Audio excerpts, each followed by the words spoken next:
And now we're very happy to welcome the Reverend Mark Fowler. Good morning, everyone. I am just blown away by a number of things this morning. One is how we've been able to maintain uh, just a beautiful connection through Zoom, through this electronic medium. And how in that moment of meditation that I could actually feel us meditating together. It was really, really quite profound. And I'm not surprised by moments like that, but I think I'm just gladdened by them in a way that I may not have been or been present to before the pandemic began. Um, the theme that I chose for today is the myth of darkness and light. And to a certain degree, earlier this year, at one time that I spoke, I acknowledged the passing of a friend of mine, a colleague from One Spirit, Reverend Candace Simmons. And a few years ago, she actually performed a bell ceremony at One Spirit's holiday party. And I remember her speaking very poignantly to the idea of darkness and how we have kind of turned darkness into this horrible, evil thing. And sometime later, I had my own experience of seeing a different relationship between light and dark that I believe gives us a different access to God and the divine. And so that's what I want to explore a little bit today. We've placed a value on light. We see the world in light and dark. And other ways that that gets expressed is we see the world as good versus evil, where light is good and dark is evil. We interact with ourselves as this dynamic between my human life and my spiritual life, where somehow aspects of our human life are dark and our spiritual life is light. And I think that we may have some things not quite right there, or that there's probably more room to expand the aperture. The Gospel according to Merriam-Webster notes 49 distinct definitions of light as a noun, a verb, an adverb, and an adjective, and some intransitive verbs in there as well. There are 15 definitions for dark. Now, obviously, we're not going to go through all of those, but I'd like you to focus for the rest of this talk on two definitions of light and two definitions of dark as we explore this myth of darkness and light. The definitions of light, one is something that makes light possible.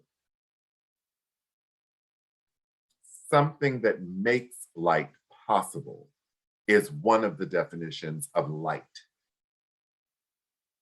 The other definition is spiritual illumination, inner light, enlightenment, or truth. Those four words make up the other definition of light: spiritual illumination, inner light, enlightenment, or truth. And please focus on these two definitions for dark: arising from or showing evil traits or desires. And the other definition would be possessing depth and richness. Possessing depth and richness. And here are three questions that I'll use for us to explore this myth.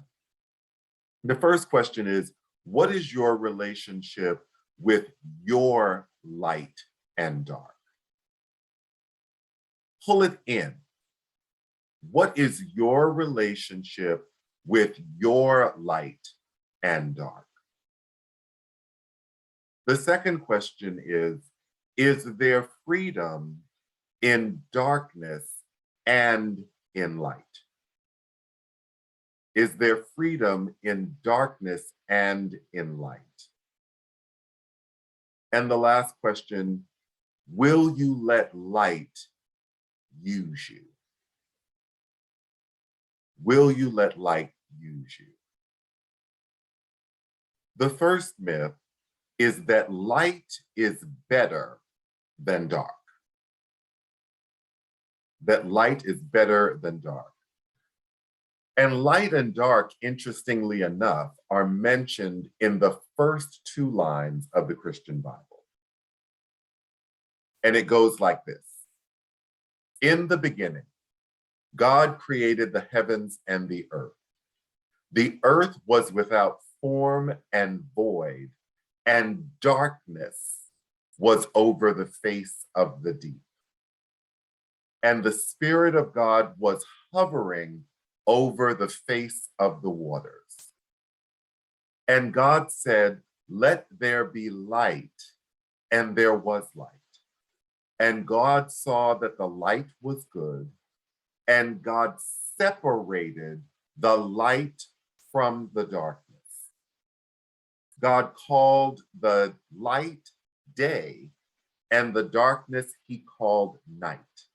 And there was evening and there was morning the first day. And in this scripture, we don't see any reference or mention that God was dissatisfied with the dark. It merely was, and God was with it. Darkness, if you will, was first, and from darkness was born light. We also see in this passage that for a moment, light and dark were the same because God separated them from one another. God separated the light from the darkness. They existed simultaneously together, and they were both good. So the first dictionary definition of light is something that makes light possible. And so I offer for you to consider that the dark or darkness makes light possible. And that's not how we often relate to dark or to light. Where did we learn that light is better than dark? Where did you learn that light was better than dark? The social and sometimes the theological constructions that we have developed and continue to develop until this very day have created and reinforced that light is better than dark. And is there something more that we can experience if we embrace darkness for all that it is? The progenitor of light. And one thing that I didn't notice until speaking right now is that when God created light, God did not dismiss the darkness. It's not like, and there are places on the planet, yes, where light exists for longer periods of time, but darkness does come. Second myth, you must defeat darkness to experience light. That there's this war going on. That the only way that you can experience light is that you must defeat whatever the darkness is that is either within you or around you. Ernest Holmes said this, again, very early in the science of mind. It is well to remember that the enlightened in every age have taught that back of all things, there is one unseen cause. In studying the teachings of the great thinkers, we find that a common thread runs through all. the thread of unity. There is no record of any deep thinker of any age who taught duality. There is no record of any deep thinker of any age who taught duality. So, how did we get to this duality that we find ourselves in? And I want to say that it's sometimes uncomfortable to explore this, but we have to admit that much of spiritual life has often been created as a way to control people. In many of the ongoing movements for freedom and equity that we see today, we see a challenge to this false duality playing out.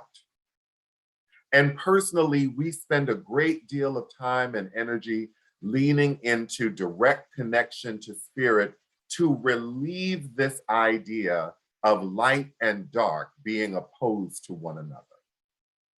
Have you ever heard women referred to as dark or evil, trying to control men? Seen depictions of people of color as exotic and dark and evil? That people with disabilities of various kinds are absent of God's love. Many of the constructions we live with around light and dark are just that. They are constructions, and they run afoul of the wholeness and the completeness that we know God to be. Our pursuit of light must include a pursuit of darkness, of the depth and the richness of what God is. We have to ask ourselves the question, where is the depth and richness of your connection with God? Because therein will lie secret mysteries around your relationship with what you understand light to be. The third myth is I become light. And for those of you who have been with me when I've been in person, often you'll see me in the front of the community center talking about the purple light falling upon me, and then I become enlightened, and then all that I know and all the wisdom of the world pours into me, and all of that. But I offer this to you that was stated by Carl Jung. We do not become enlightened by imagining figures of light, but by making the darkness conscious. I'll read that again. We do not become enlightened by imagining figures of light, but by making the darkness conscious. If we surrender our fascination with eradicating what we believe is the darkness within us, we may have a different opportunity at being more than we can imagine as light, God as me. There are some truths here that we can lean into. We spring from the darkness. We are the same as the darkness. We are the darkness as was before creation. We are eternal. As God was with the darkness, so is God with us. And as God created the light, so are we created. Yes, we have to address those dimensions of our identity and personality that support that idea of the separation of ourselves from God and all of humanity. And we have to recode the value we place on light over darkness, or light in juxtaposition to darkness. And consider this, and I'll end with this. As the darkness in us becomes conscious, the depth and the richness of the divine becomes conscious in us. And from that, we will become light, pure light, spiritual light, eternal light, light in partnership with darkness, all created by God and all good. God bless you, and thank you so much.